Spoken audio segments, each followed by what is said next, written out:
How's it going today, guys? Today we're going to be doing a pros and cons on the Simrad NSX. And with that being said, if you're not subscribed already, be sure and subscribe. We're trying to get to 1,000, and if you haven't smashed the like button on this video, be sure to smash it. That way it helps me with the YouTube algorithm and get out to more people. So with that being said, let's get started.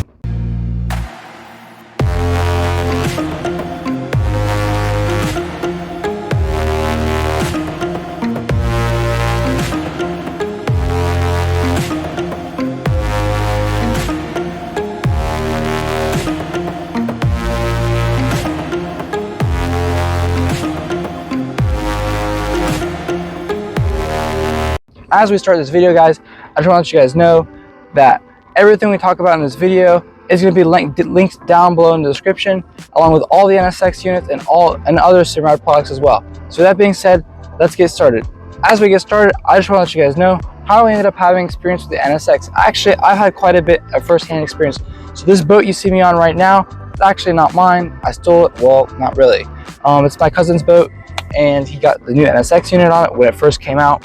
We've been using this unit since it first came out for, just some basic fishing, nearshore stuff like off the beach.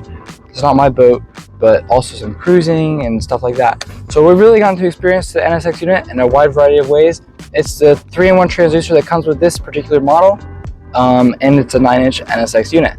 So with that being said, we're going to start with the cons first. We're going to change it up a little bit today, starting with the cons. So one of the cons with this unit is the charting. Now, it has a wide variety of charting you can use with it. You can use Seymour, you can use strike lines, the C-map charts, but there is one caveat. They have to be for the NSX units in particular. So like example with C-map, it's the C-map reveal X charts. It has to have that X on it.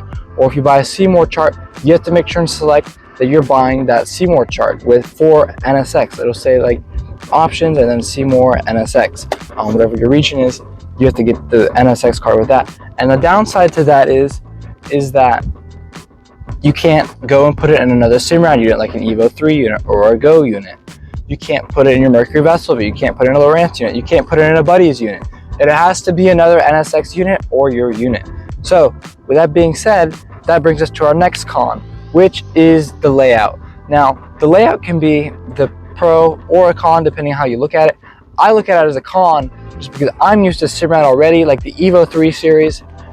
And actually the Evo 3 and Evo 3S is what I've been using, now the Evo 3S. However, bringing back to what I said, is that the layout on the screen is a little bit different than a typical Simrad unit. It's more similar to a Raymarine unit, I would find, rather than a Simrad unit. So that's part of the cons, is the layout, because it's just different. Like if you're first getting into a boat, that might actually be a pro, so you learn the new layout. I do think this might be a layout Simrad is looking to transition into, or a mix of both, like a mix of like this and the previous like Evo 3S, because there is some pros to it. However, there's a lot of cons in the way that, it's just different. It feels like you're learning a new unit at first. It's just not quite the same. So that's one con that I didn't really care for, and that was actually the biggest con for me, because I went from my Evo 3S unit thinking I knew how to do everything on this unit. I was like, hold on, there's some things I'm not quite familiar with how to do. Like entering waypoints was different on this unit, and there's other things too as well. One of the cons at first that got fixed in the updates was that you couldn't use third-party charting lists. So like I couldn't use a Seymour chart on this unit. It had to be the C-map charts. So eventually that got fixed. They had some other issues with the sonar. They got all that fixed with the new updates that they've been releasing, and that's been really great just because the updates have fixed things and made it a much more enjoyable unit to use and help enjoy the experience on the water. So with that being said, let's start talking about the pros. So back to what I was saying about the layout, it could be a pro. Example, if you're first getting into boating or you're first learning how to use some units, you're transitioning from another brand, NSX is a great unit. You might want the NSX and not care that the layout is different and want to save that money rather than going to an Evo 3S. Just so you know, Evo 3S units are better than the NSX. Believe me, NSX units would not be cheaper than an Evo 3S unit if they were better. Anyways, bringing me back to my point, if you really want to learn a new unit and the NSX is the unit you really, really like, that might be a pro for you because you're already learning something from new and you might as well just start on the unit you like. So that might not make a difference to you. Another thing I do like about it is have a lot of customizability to the screen itself.